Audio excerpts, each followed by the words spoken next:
Hello everyone, this is AmberAnkNA here. Welcome to my channel. Well, I play a variety of games and do narrations for fanfics. I'm really hoping you enjoy my content. If you do, make sure to comment below, leave a like, and subscribe with the notifications on.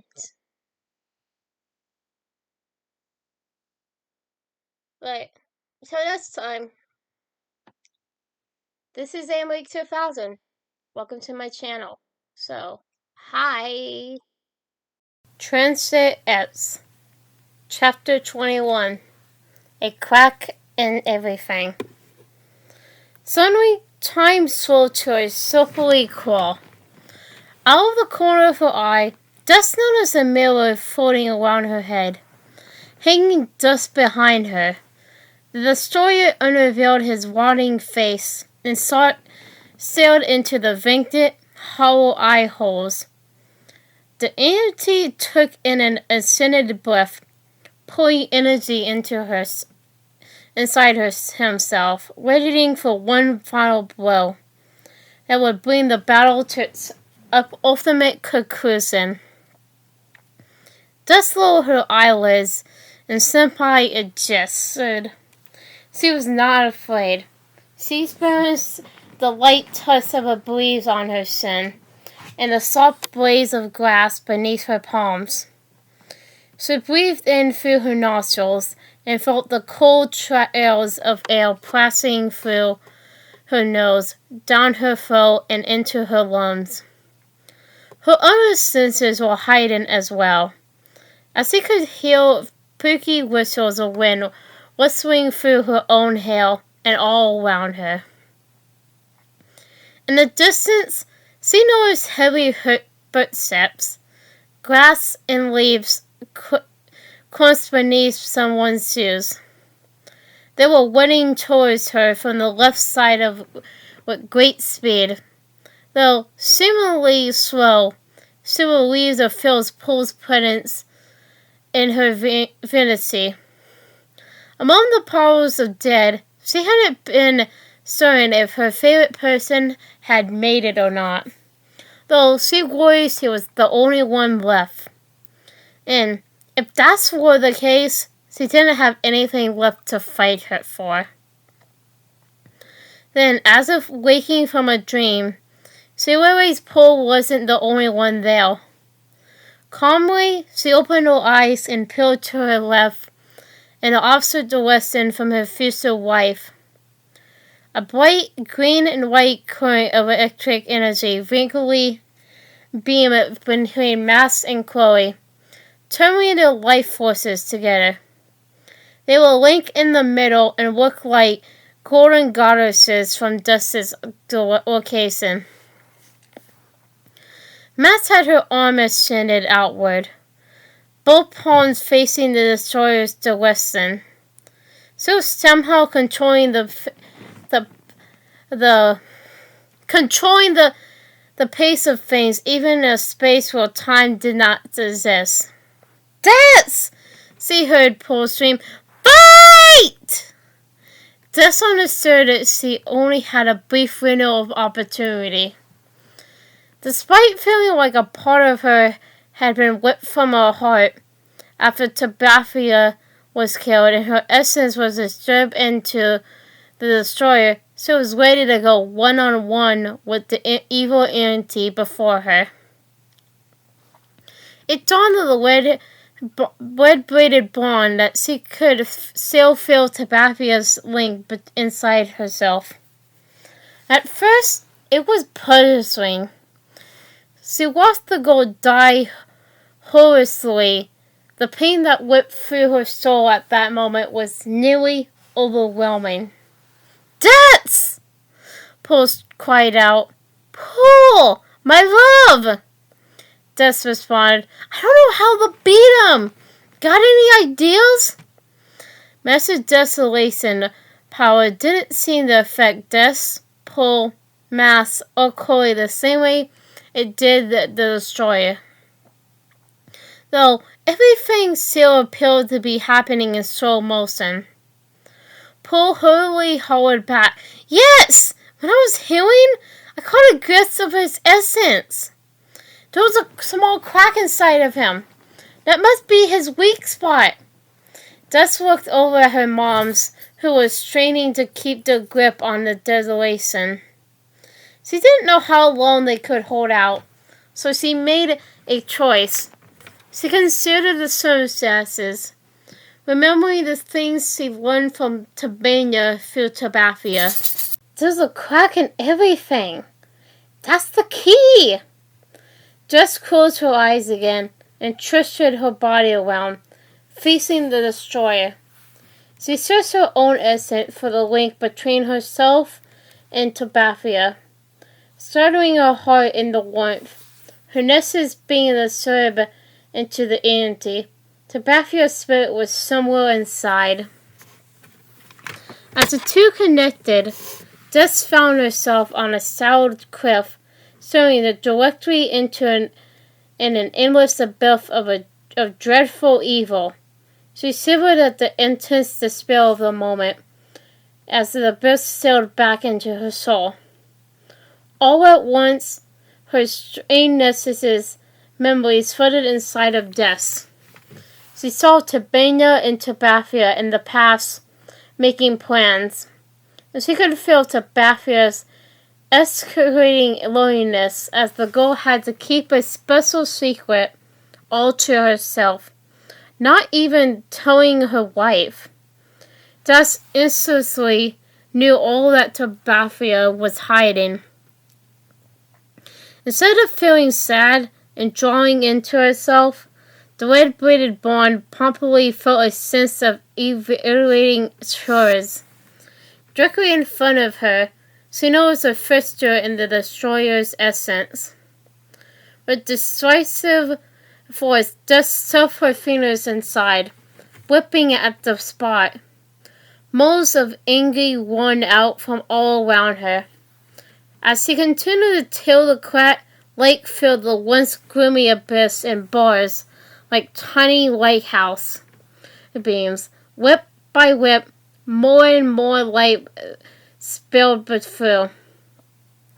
The destroyer's shriek. Suddenly, Jess was thrown out of the destroyer's essence and back inside her own body on the ground in the garden. The desolation had ended. Paul, Mass, and Chloe were now standing by Jess looking on. Jess could no longer feel Tabathia's connection. It was clear that their bond had been fully severed.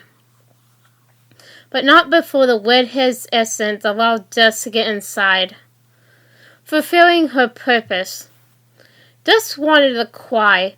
It was clear that Tabathia was now gone, this time for good.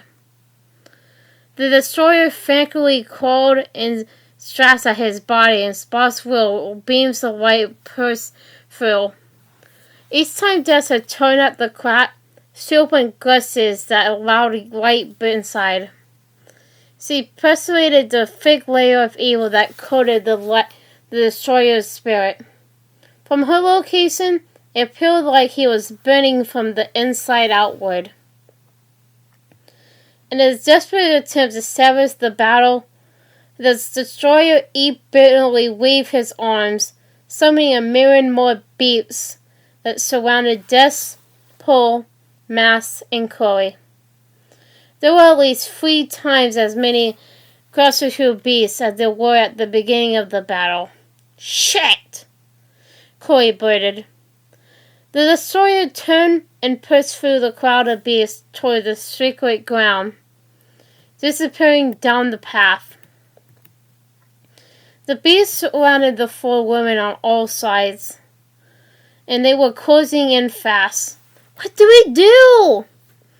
Paul asked, desperation in her voice. "This can't be it!"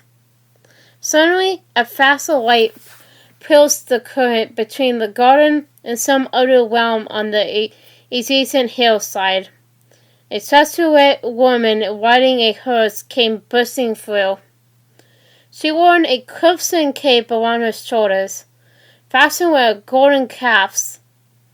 Her dark hair drained down to about her shoulder blades, fluffed outward at the ends. "Is that?" Mass asked something. "Wowzer! Holy shit!" Chloe exclaimed, an encouraging hopefulness in her voice. "Ha ha ha ha!" The room was followed closely by hordes of translucent individuals, wielding swords and other weaponry, especially heading in their direction. Each string of their enormous weapons vocalized hundreds of beats. "The infantry has arrived!" Des briefly commented. "Fuck yeah!" She pumped her fists. The beast moved towards the woman and her army, turning the focus on them as the more threatening group. In droves, the beasts were easily slain thousands at a time. Stopping her horse beside Des and her family's location, the woman chuckled. "Miss me?" She puckered her lips. "Mazusa! I never thought I would be so happy to see you!" She chuckled again. "Someone told me you needed a little help. Gotta be of assistance, ladies." Sebastian's spirit patrolled beside Mazusa's horse. "Hi, Des!" Sebastian smiled. "I'm so sorry I had to lie to you all these years. I'm sorry I had to force the link between us. I had to die to get inside. I'm sorry." Dus's eyes filled with tears. She immediately tried to hug the girl, but her arms passed through. "You're a fucking ghost, Tab!" "It was always part of the plan, Des." Paul spoke up. "You were so brave. Thank you. From the bottom of our hearts." She nodded towards Sebastian. "We would be lost without you." Mazusa pointed to the grove. "It's not completely over, you know. I expect the worst part is done, but the destroyer is down there waiting." "It must be Des," Sebastian stated. "She has to finish this." Des wiped a mixture of blood and tears on her sleeve. "What happens now, Mazusa? Does Sebastian have to go?" Des nodded. "She needs to pass over. Otherwise, she will be stuck in between. And that is, no doubt, a fate worse than any other. She deserves eternal joy. There's one thing I have to do before we go," Sebastian insisted. "Is that okay?" Mazusa nodded again. "I love you guys more than you will ever know. Mass, Chloe, Paul. Hope you will remember me fondly, even though I had to lie." "No, you're amazing, Tab," Mass affirmed. "Amazing! You'll be remembered for being so strong and so brave." "Yeah," Chloe echoed what she said. Paul slightly bowed her head and smiled. Sebastian took a deep breath. "Des, it has been in my honor," she asserted. "You're special. Remember that. Take care of yourself and your family. I'm going to tell Sarah goodbye. Wish me luck." She smiled, then vanished. Paul pulled Des into her arms and shrieked, "I love you, silly lady." Mazusa held one arm above her head and flipped her hand around. The souls that defeated the beast flowed, like spiritual vapors, back out the way they came in, through the pillars current. "Free those souls, and I will see that they properly cross over," Mazusa chuckled. "Well, bye-bye." Then she rolled off. The fabric sealed itself behind her off as she just disappeared through. "You know I'm coming with you," Paul whispered in Dus's ear. "We finish this thing together." Des whispered back, "You better." "We all coming!" Corey confirmed, one arm wrapped around Max's shoulders as they stood together. The four someone cautiously made their way down the grilled pathway to the sacred ground. When they arrived the bench that faced the bubbling brook, an individual was struck over the side. They mindfully walked around to get a better view, and all they saw was a feeble man crushing his mirror-filled satchel to his chest. His features matched those of the destroyer, but he was much smaller and feeble. He had eyes, a face, a head full of gray hair, pretty much like a human.